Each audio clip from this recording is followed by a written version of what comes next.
Hey there, I'm AJ Hoffman from The Blitz on ESPN 97.5 and 92.5. That's Lance Zierlein from The Bench on ESPN 97.5 and 92.5. We'll talk a little NBA. Kendrick Perkin says that he's heard that with all the Westbrook trade talk, James is trying to get himself moved as well to Brooklyn to form a super team. The sources that been telling me that James Harden could possibly be joining the Brooklyn Nets with KD and Kyrie Irving have some truth behind it. How much of this do you think is actually being orchestrated by Westbrook and Harden themselves? And what's the end game here? What are they looking to actually make happen? I think all of it. James, there's been some – Russell Westbrook has said, don't believe everything you see, and James has said, I want to stay with the Rockets. So I think they're kind of playing both sides. I think Russell Westbrook would like to go. I don't think it's because he doesn't like James. I just think he doesn't love playing with James.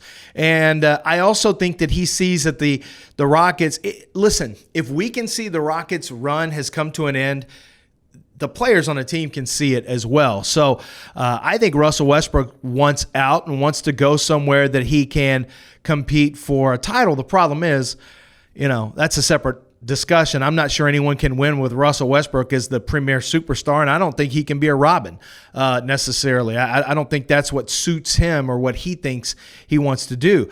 I do think Russell Westbrook wants to get out of there, but I don't know how easy it's going to move him. You're going to have to take on some bad contracts in response.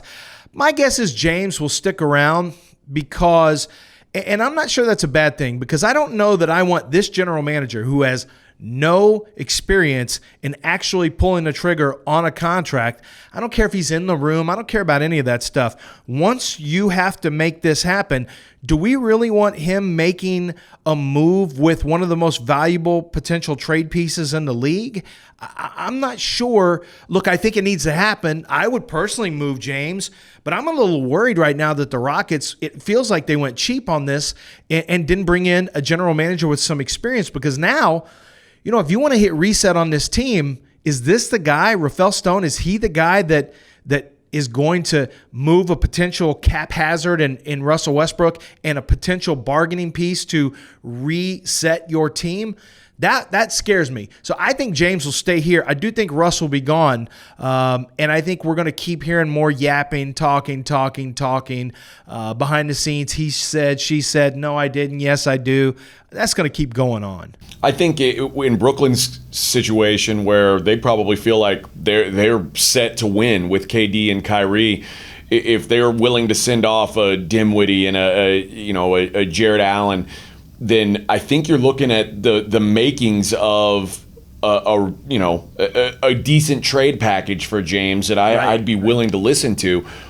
I guess that brings on the bigger question: if you do move James to a team like that, how does it affect his long-term legacy if he leaves Houston and then he goes and wins a championship with a quote-unquote super team? Well, I mean, I guess he's just been here longer than LeBron, but LeBron didn't win his title in Cleveland. He won his title with the super team, so I don't know that it's any different. It's just he's not as respected as LeBron. LeBron is more, I think, respected in the league than James Harden. I don't think that. I know that's the case. So I would assume that any title that James wins, he's going to be a really, really big part of. So I don't think that's going to hurt his legacy any more than, if anything, it kind of wipes out some of the issues that he's had with stepping up in the postseason. But is Kevin Durant's legacy, is it okay winning a championship in Golden State? We kind of make fun of him about it, and he gets real sensitive and creates burner accounts to go after people. But at the end of the day, in 10 years, are we really going to talk about Kevin Durant, the guy who had to go to Golden State, or is it going to be about Kevin Durant, the guy who is, a great player? I think the difference would be in James's situation. James would be going there to be the second chair. Kevin Durant's a better basketball player than James Harden. That's just that's a fact. And what I've always said is James is never going to win a championship if he's the best player on your team. Obviously, he wants to break that stigma. He can be the best player on a championship team. If he does that, it's a little. That's what makes it a little different from LeBron's situation. LeBron went to Miami, and LeBron was still the man.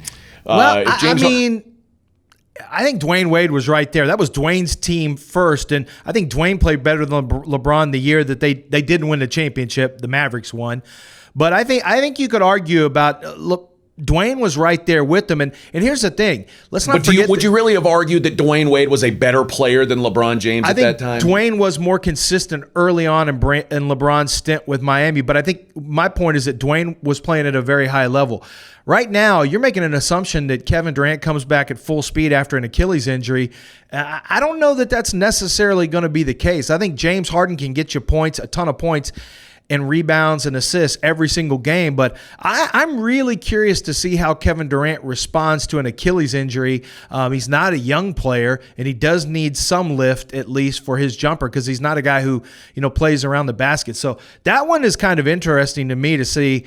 As a side note, how is Kevin Durant the same dominant player we saw at Oklahoma City and Golden State? I don't know that that's 100% settled. I'm assuming he will be.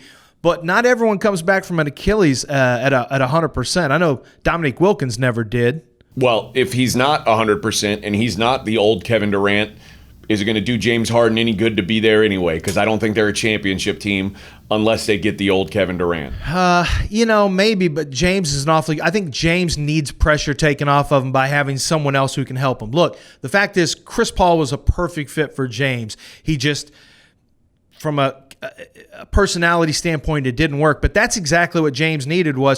James was fine being the lead dog as long as he could, when he got a little nervous about stuff, he could push it off to somebody else who could step up and take it over when need be. I don't know that Kyrie Irving and James would really click, to be honest with you. I honestly think it's less about Kevin Durant and James and that narrative, as James wants to have the ball in his hands and Kyrie wants to have the ball in his hands. So I don't know that that's a great fit, to be honest with you. Well, Kyrie not having the ball in his hands makes Kyrie significantly less valuable of a player. Right. And I think that's the problem. But then again, as we're finding out with James Harden, it seems like every time Harden is matched up with somebody, we're not sure that they're at their best anymore.